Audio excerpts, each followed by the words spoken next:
Welcome you all on my YouTube channel English India. This is Sarita Singh. आज के video lecture में हम जिस टॉपिक को डिस्कस कर रहे हैं वो पार्टिसिपल से ही रिलेटेड है।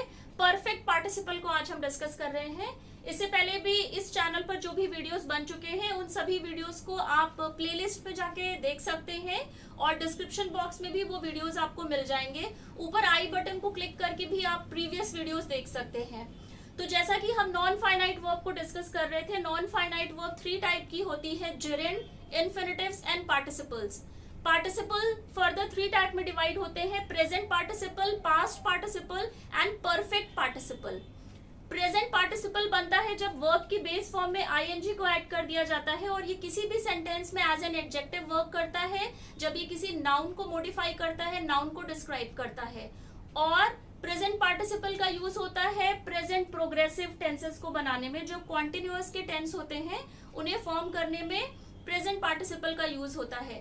पास्ट पार्टिसिपल बनता है जब वर्ब की बेस फॉर्म में ईडी, डी या आईईडी को ऐड कर दिया जाता है, तब पास्ट पार्टिसिपल बनता है और ये भी एज एन एडजेक्टिव की तरह वर्क करता है। किसी भी सेंटेंस में नाउन के बारे में बताता है, नाउन की विशेषता को बताता है और नाउन को जो डिस्क्राइब करते हैं वो हमेशा ही एडजेक्टिव होते हैं।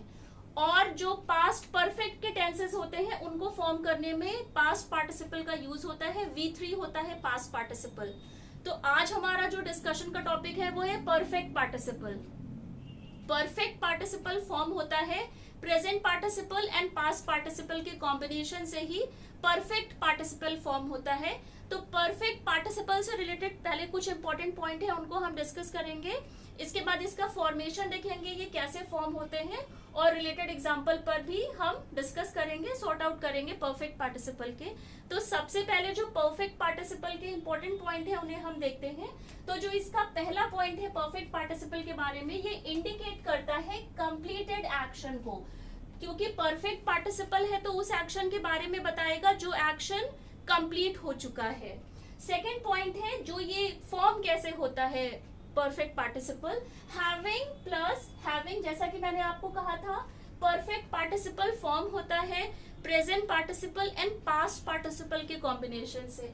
तो हैविंग यहाँ पर प्रेजेंट पार्टिसिपल है, हैविंग प्लस पास्ट पार्टिसिपल जिसे V3 भी कहते हैं।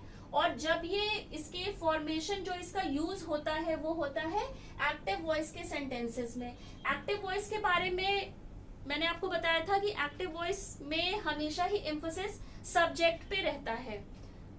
तो हैविंग प्लस V3 का यूज करते हैं एक्टिव वॉइस के सेंटेंसेस में। यहाँ पर ये होता है कि the subject completed the action and starts another. Subject जो है, जो काम को करने वाला है, जो डूअर है, वो एक एक्शन को खत्म करने के बाद में दूसरे एक्शन को स्टार्ट करता है। एक्टिव वॉइस में ये सेंटेंस बनते हैं, फॉर्मेशन है हैविंग प्लस V3। इसके बाद having been plus past participle, having been plus past participle मतलब V3। Having been plus V3 का यूज होता है जब पैसिव वॉइस के सेंटेंसेस को फॉर्म करते हैं। पैसिव वॉइस में हमेशा ही एम्फेसिस जो ऑब्जेक्ट है उस पे रहता है, सब्जेक्ट पैसिव होता है एंड जो सारा जो काम का इफेक्ट है वो सब्जेक्ट पर ही पड़ता है, ऑब्जेक्ट पे एम्फेसिस होता है पैसिव वॉइस में। तो पैसिव वॉइस में जब परफेक्ट पार्टिसिपल बनता है वो होता है हैविंग बीन प्लस V3 और यहाँ पर subject has been affected by someone's action. यहाँ पर हैविंग बीन प्लस V3 का यूज पैसिव वॉइस में जब हम करते हैं वहां पर सब्जेक्ट पर इफेक्ट पड़ता है जब एक्शन किसी दूसरे ने किया हो। पहला जो फॉर्मेशन था वहां पर सब्जेक्ट एक एक्शन को कंप्लीट करने के बाद में दूसरा एक्शन करता है, हैविंग प्लस V3 फॉर्म है। हैविंग बीन प्लस V3 तब यूज होता है जब जो सब्जेक्ट है उस पर किसी दूसरे पर्सन का इफेक्ट पड़ता है। तो अभी हम यहाँ पर जो रिलेटेड एग्जांपल देखेंगे वो हैविंग प्लस V3 के देखेंगे। एक्टिव फॉर्म के, एक्टिव वॉइस के एग्जांपल्स को हम देखते हैं। तो फॉर्मेशन तो आपको पता है, having plus past participle V3 मतलब पास्ट पार्टिसिपल को ही V3 कहते हैं। तो जो पहला एग्जांपल है वो है हैविंग गॉन। हैविंग यहाँ पर प्रेजेंट पार्टिसिपल है, हैविंग गॉन, ये गॉन V3 है। Having gone to market I bought a pen. I यहाँ पर सेंटेंस का सब्जेक्ट है, काम को करने वाला है, डूअर है। डूअर ने यहाँ पर काम किया है। तो जो आई ने जो काम किया है वो पहले क्या हुआ, हैविंग गॉन टू मार्केट, मतलब जो सब्जेक्ट है उसने पहले ये एक्शन किया, पहले मार्केट जाने का एक्शन हुआ है। उसके बाद में आई बॉट अ पेन, जो सब्जेक्ट है उसने पेन को खरीदा है। एक एक्शन कंप्लीट होने के बाद में ही दूसरा एक्शन स्टार्ट हुआ है। नेक्स्ट एग्जांपल है having finished. Having finished V3 है, finished, finish, finished, finished. Having finished his homework he went to watch TV. तो यहाँ पर जो ही है वो सब्जेक्ट है, ही सेंटेंस का सब्जेक्ट है। यहाँ पर ये सब्जेक्टिव फॉर्म में आया है तो ही है। यहाँ पर हिज ये ऑब्जेक्टिव फॉर्म में आया है, ऑब्जेक्टिव फॉर्म ही, इसका ऑब्जेक्टिव फॉर्म है हिज। तो यहाँ पर हुआ क्या है, हैविंग फिनिश्ड हिज होमवर्क। जो पहले एक्शन हुआ है वो होमवर्क को फिनिश करने का हुआ है। एक एक्शन पहले हो चुका है, इस एक्शन को करने के बाद ही सब्जेक्ट जो गया है वो टीवी देखने के लिए गया है। सब्जेक्ट ने दो एक्शन करे हैं, एक एक्शन कंप्लीट होने के बाद में ही दूसरा एक्शन हुआ है। Having finished his homework, homework को फिनिश करने के बाद ही वेंट टू वॉच टीवी, वो टीवी देखने चला गया। थर्ड एग्जाम्पल है, अब यहाँ पर जो सेंटेंस का सब्जेक्ट है ये पहले आया है। जो एग्जाम्पल फॉर्म होते हैं वहां पर सब्जेक्ट बीच में भी आता है और पहले भी आ सकता है, आता है। I having return, having return V3 है, having return later got it publish. तो यहाँ पर दो काम हुए हैं, दो एक्शन हुए हैं। पहला एक्शन जो है वो लेटर को लिखने का हुआ है। जो सब्जेक्ट है उसने पहले लेटर को लिखा है, उसके बाद गॉट इट पब्लिश्ड, उसके बाद में वो लेटर पब्लिश हुआ है। तो एक एक्शन कंप्लीट होने के बाद में ही सब्जेक्ट ने दूसरा एक्शन किया है। फॉर्मेशन है having plus V3। Last example है रोहन, ये नेगेटिव में है, ये जो नॉट आया है ये नेगेटिव सेंटेंस है। रोहन यहाँ पर सेंटेंस का सब्जेक्ट है। रोहन नॉट हैविंग, हैविंग ये पास्ट परफेक्ट पार्टिसिपल है, present participle and past participle के कॉम्बिनेशन है। Rohan not having studied well could not pass the test. तो रोहन ने क्या किया है, रोहन ने स्टडी नहीं किया था जिस वजह से वो पास नहीं हो सका।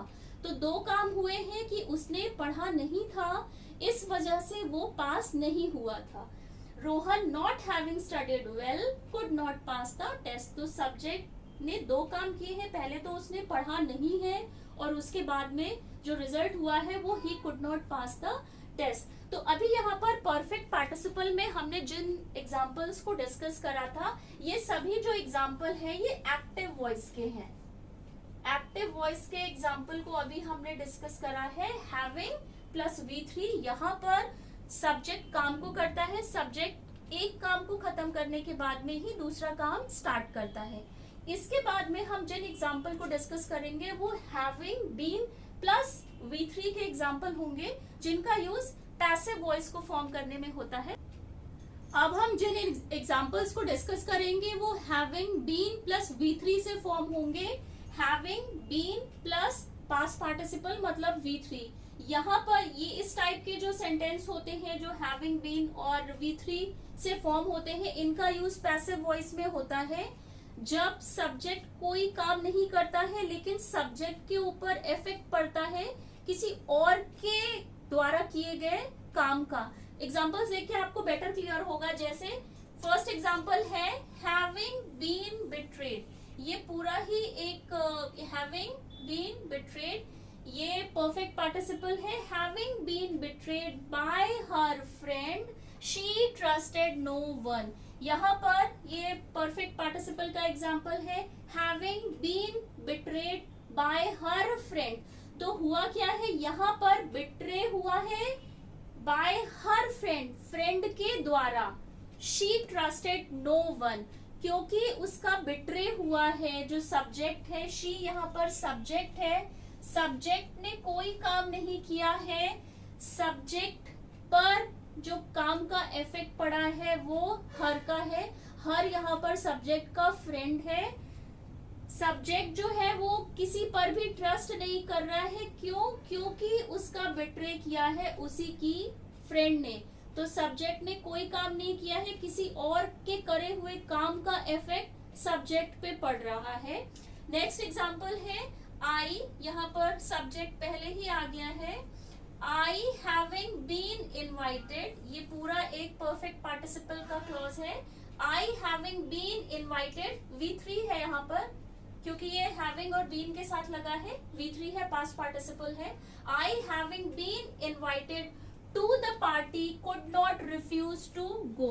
तो यहाँ पर जो सब्जेक्ट है उसने कोई काम नहीं करा है। सब्जेक्ट को इनवाइट किया गया था। जिन लोगों ने भी पार्टी ऑर्गेनाइज करी होगी वो अदर पर्सन थे। उन्होंने सब्जेक्ट को जब इनवाइट किया था तो सब्जेक्ट जो था वो रिफ्यूज नहीं कर पाया वहां जाने से। आई यहाँ पर सब्जेक्ट है। I having been invite to the party could not refuse to go, मतलब जब दूसरे लोगों ने पार्टी को ऑर्गेनाइज किया था और उन्होंने इनविटेशन दिया था सब्जेक्ट को, तो सेंटेंस का जो सब्जेक्ट है वो मना नहीं कर पाया था। तो जो सब्जेक्ट है उस पे इफेक्ट पड़ा है किसी दूसरे के एक्शन का।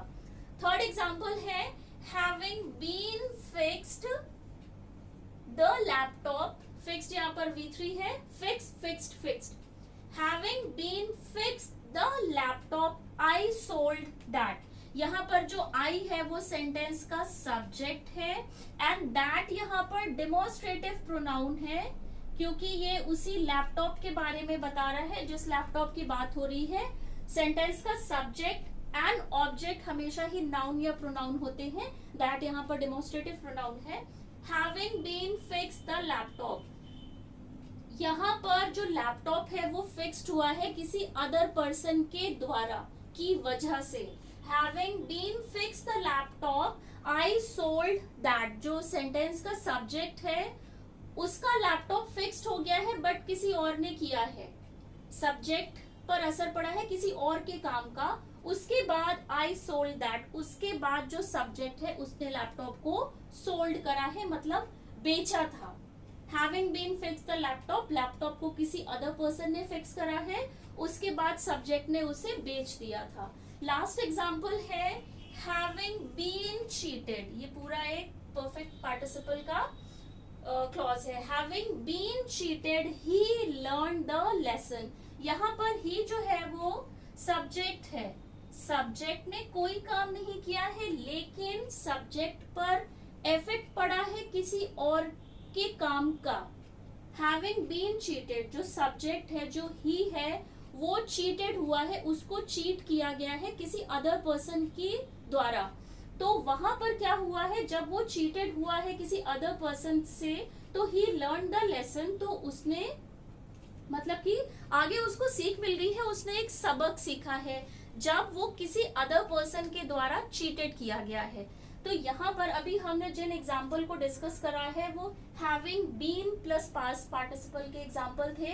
इनका यूज होता है जब हम पैसिव वॉइस के सेंटेंस को फॉर्म करते हैं, क्योंकि पैसिव वॉइस में हमेशा ही जो सेंटेंस का सब्जेक्ट है जैसे कि शी है, वहां पर आई है, आई एंड ही, जो सेंटेंस का सब्जेक्ट होता है वो पैसिव वॉइस में हमेशा ही पैसिव रहता है, वो कोई काम नहीं करता है लेकिन उस पर ही इफेक्ट पड़ता है जब कोई अदर पर्सन कोई काम करता है। तो अभी तक हमने यहाँ पर हैविंग बीन प्लस V3 से रिलेटेड एग्जांपल को डिस्कस करा है। तो आज के वीडियो लेक्चर में हमने परफेक्ट पार्टिसिपल को डिस्कस करा है। परफेक्ट पार्टिसिपल का ही थर्ड टाइप है, ये present participle and past participle के कॉम्बिनेशन से बनता है। ये इंडिकेट करता है किसी भी क्या कंप्लीटेड एक्शन को। और हैविंग प्लस V3 का यूज होता है जब एक्टिव वॉइस के सेंटेंस फॉर्म होते हैं जहां पर सब्जेक्ट एक काम को कंप्लीट करने के बाद में दूसरा एक्शन स्टार्ट करता है, दूसरे काम को शुरू करता है। हैविंग बीन प्लस V3 का यूज होता है पैसिव वॉइस के सेंटेंस को फॉर्म करने पे। यहाँ पर सब्जेक्ट के ऊपर इफेक्ट पड़ता है दूसरों के द्वारा किए गए काम का। रिलेटेड एग्जाम्पल भी हमने डिस्कस कर लिए हैं हैविंग बीन प्लस V3 के। तो आज के वीडियो लेक्चर में बस इतना ही। इससे पहले जो भी वीडियोस बन चुके हैं वो सभी वीडियोस आपको डिस्क्रिप्शन बॉक्स में मिल जाएंगे। आई बटन को क्लिक करके भी आप वो वीडियोस देख सकते हैं। तो आज के वीडियो लेक्चर में बस इतना ही। वीडियो अगर पसंद आया है तो चैनल को लाइक, सब्सक्राइब एंड शेयर जरूर करिएगा। बेल आइकन को प्रेस कर दीजिएगा तो जो भी वीडियोस अपलोड होते रहेंगे उनका नोटिफिकेशंस आपको टाइम पे मिलता रहेगा। तो आज के वीडियो लेक्चर में बस इतना ही। मिलते हैं अपने नेक्स्ट वीडियो लेक्चर में।